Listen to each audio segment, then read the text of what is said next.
अस्सलाम वालेकुम स्टूडेंट्स। इस लेक्चर में आप डिफरेंशियल इक्वेशंस को सॉल्व करेंगे with the help of Laplace transform. अब आप सबको पता है कि डिफरेंशियल इक्वेशंस की टू टाइप्स होती हैं। एक आपके पास ऑर्डिनरी डिफरेंशियल इक्वेशंस होती है और दूसरी आपके पास पार्शियल डिफरेंशियल इक्वेशन होती है। तो पहले सेक्शन में हम ऑर्डिनरी डिफरेंशियल इक्वेशन को सॉल्व करेंगे। हमारे पास सेकंड ऑर्डर की डिफरेंशियल इक्वेशन है y double prime of t plus t y prime of t minus y of t is equal to 0, where y of 0 is equal to 0 and y prime 0 is equal to 1. These are the initial conditions और ये तमाम condition जो है ये 0 के ऊपर है। और लैप्लास ट्रांसफॉर्म अगर की मदद से हम अगर किसी डिफरेंशियल इक्वेशन भला वो OD हो या PD हो तो हमें इनिशियल कंडीशन रिक्वायर्ड होती हैं एट 0। और ये जो सेकंड ऑर्डर डिफरेंशियल इक्वेशंस है विद इनिशियल कंडीशन कहला रहा है initial value problem.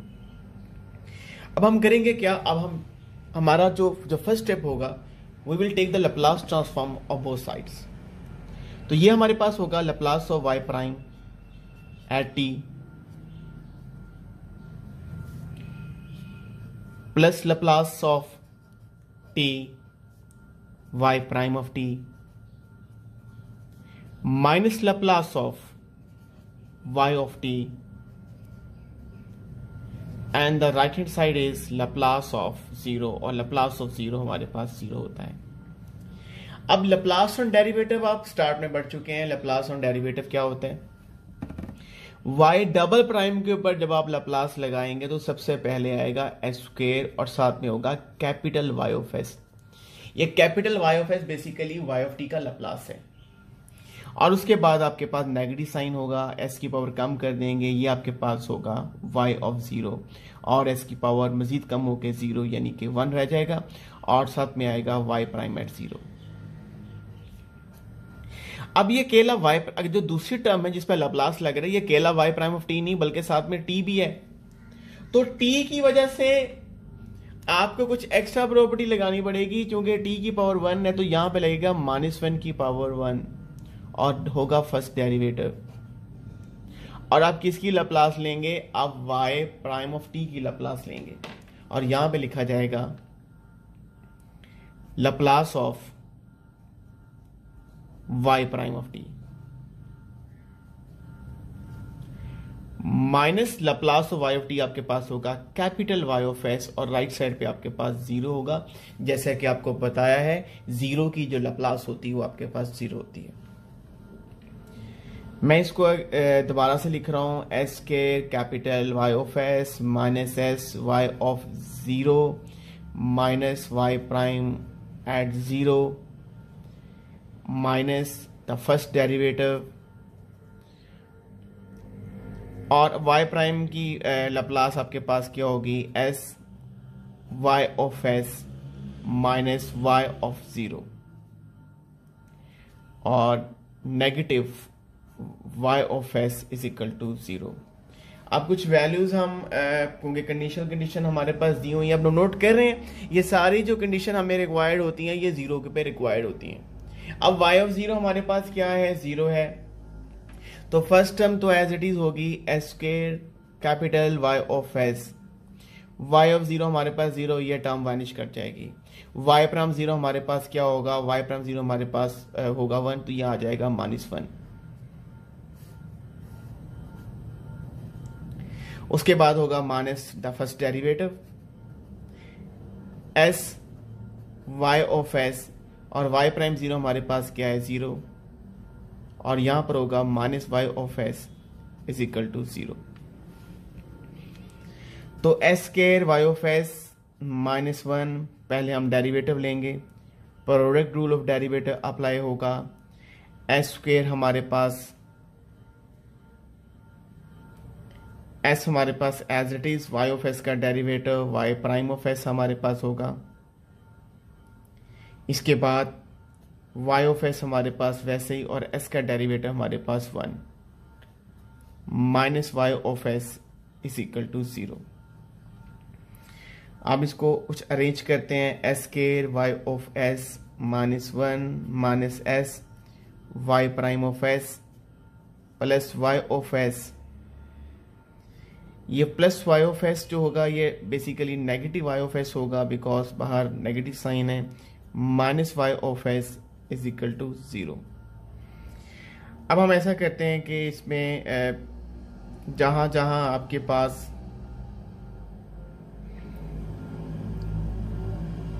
Y of S है, हम ऐसा करेंगे, सबसे पहले उसको सेपरेट कर लेते हैं। वाई ऑफ एस हमारे पास 3 जगह पर है, तो और वाई प्राइम सिर्फ एक ही जगह पर है, ये बनेगा minus s y prime of s.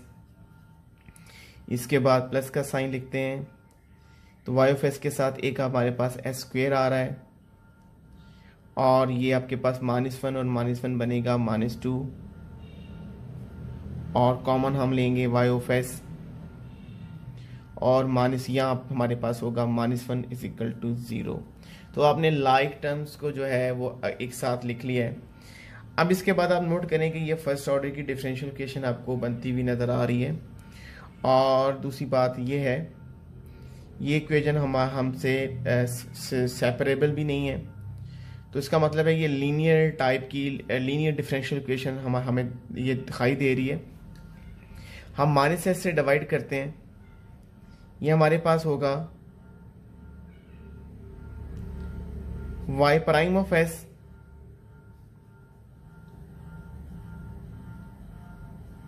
S square -2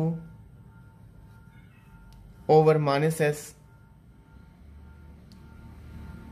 यहां पे आपके पास हो जाएगा plus 1 over s is equal to 0,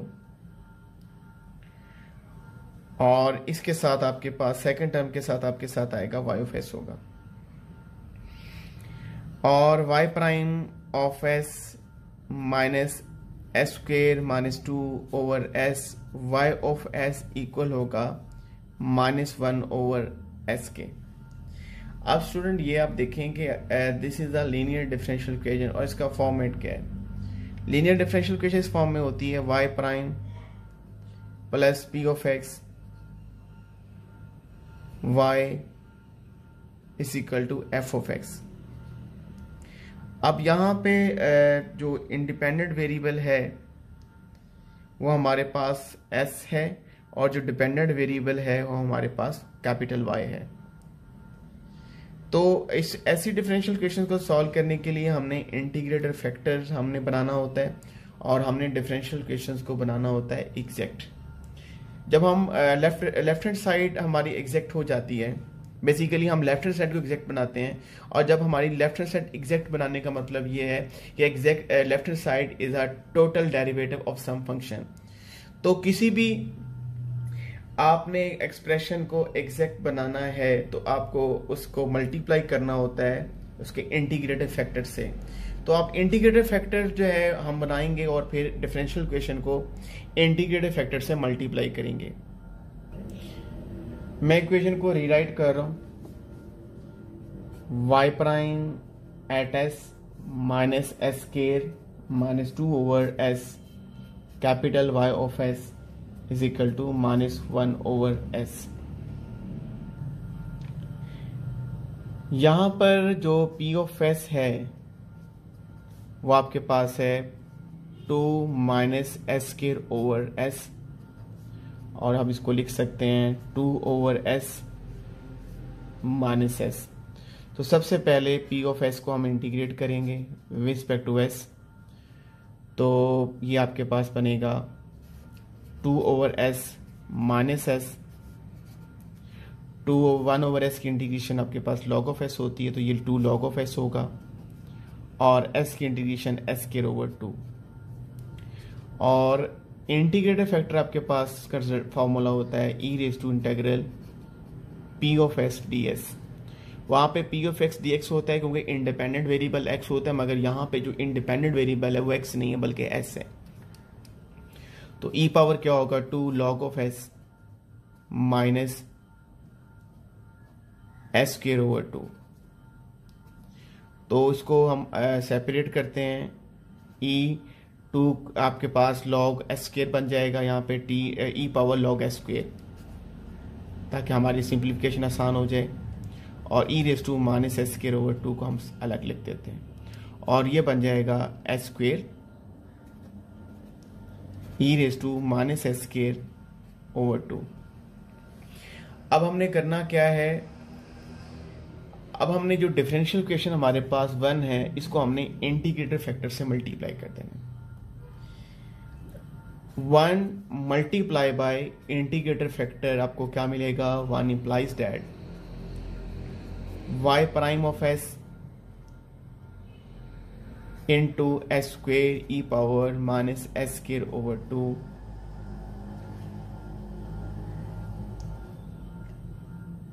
minus s square e power minus s square over 2 और पहले से क्या लिखा हुआ है s square minus 2 over s into y of s और राइट साइड पे क्या होगा -1 over s into s square e raise to minus s square over 2। अब जो लेफ्ट हैंड साइड है इसको तो बहुत ही आसान से आप लिख सकते हैं कि ये डेरिवेटिव डेफिनेटली होगा किसका, एक तो यहाँ पे वाई ऑफ एस होगा और यहाँ पे होगा इंटीग्रेटर फैक्टर जो कि था s square e power minus s square over 2। आपको चेक करने की जरूरत नहीं है, अगर आपने इंटीग्रेटर फैक्टर सही कैलकुलेट किया है डेफिनेटली आप y of s into s square e power minus s square over 2 का डेरिवेटिव लेंगे तो आपको अबव इक्वेशन की लेफ्ट हैंड साइड मिलेगी।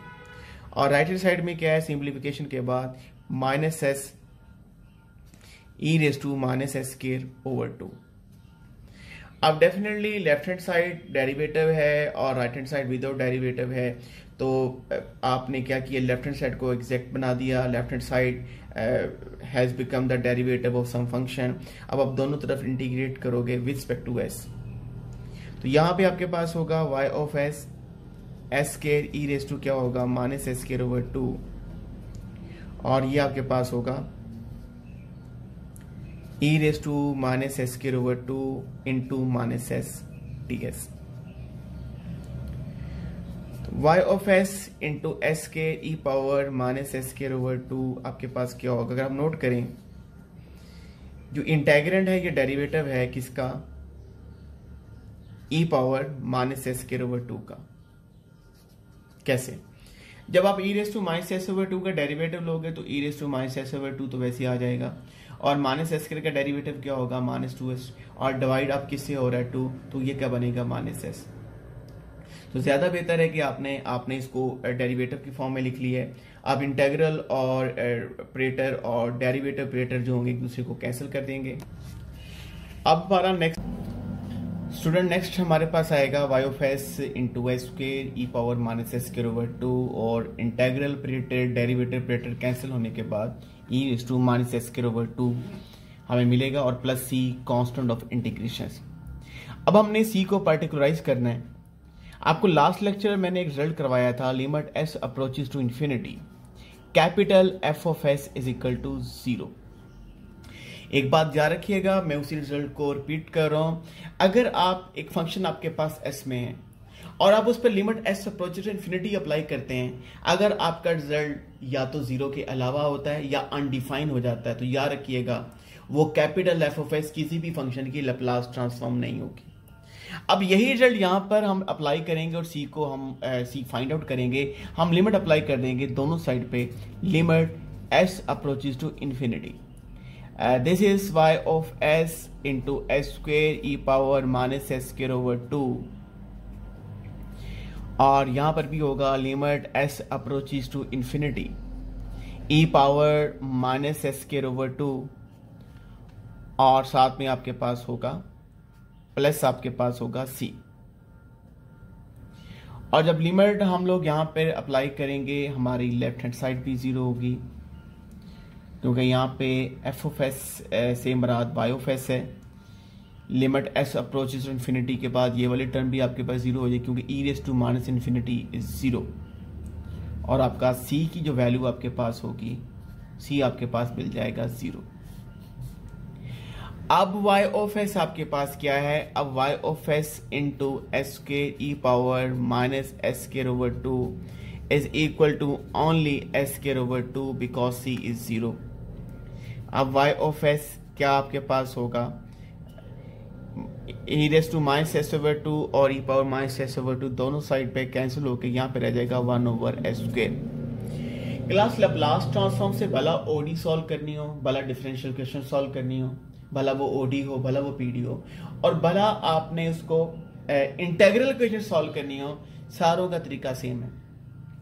पहले आपने लैप्लास ट्रांसफॉर्म अप्लाई करनी होती है, उसके बाद आपने अननोन फंक्शन आपने अलग करना होता है। याद रखिएगा अननोन फंक्शन को जो आपको मिलता है वो आपको टी में नहीं मिलेगा, हमेशा उसकी लैप्लास ट्रांसफॉर्म में मिलेगा।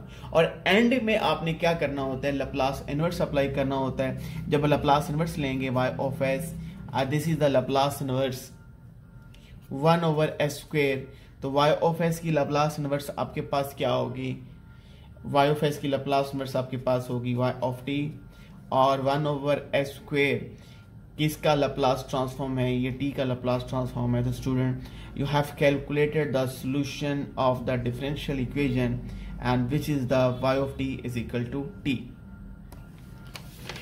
स्टूडेंट आपने सोल्यूशन तो कैलकुलेट कर लिया है, अब आपने ये देखना है कि आया कि आपने ये सोल्यूशन जो है ये करेक्ट कैलकुलेट किया है या कोई प्रॉब्लम हो गई है। देखिए डिफरेंशियल इक्वेशन मैंने आपके सामने इनिशियल वैल्यू प्रॉब्लम सामने लिख दिया है। इनिशियल वैल्यू प्रॉब्लम आपके पास क्या है, y double prime of t plus t y prime minus y is equal to 0, और सोल्यूशन हमारे पास क्या है, y of t is equal to t। अगर ये सोल्यूशन है तो ये डिफरेंशियल इक्वेशंस को ट्रू करेगा। तो y ऑफ t t है तो y प्राइम आपके पास क्या होगा 1, और y डबल प्राइम आपके पास क्या होगा 0। तो आप सब्स्टिट्यूट करें y ऑफ t की value, y prime of t की वैल्यू और y double prime of t की value. y double prime of t आपके पास 0 है, और y प्राइम ऑफ t आपके पास 1 है, और y ऑफ t आपके पास t है। और आप नोट करें कि 0 is equal to 0, you are getting an identity. And solution of differential equation की डेफिनेशंस क्या होती है, solution of differential equation is a function when it is substituted into the differential equation you get an identity। तो y of t यहाँ पे substitute करने के बाद आपको आइडेंटिटी मिल रही है, इसका क्या मतलब हुआ, y of t is its solution and this is the correct solution। तो इसमें कोई इशू नहीं है कि ये सोल्यूशन, आपको डाउट में आने की ज़रूरत नहीं है। तो ये आपका जो आपका रिजल्ट है, यू हैव कैलकुलेटेड करेक्टली। बहुत शुक्रिया आपका, थैंक यू वेरी मच।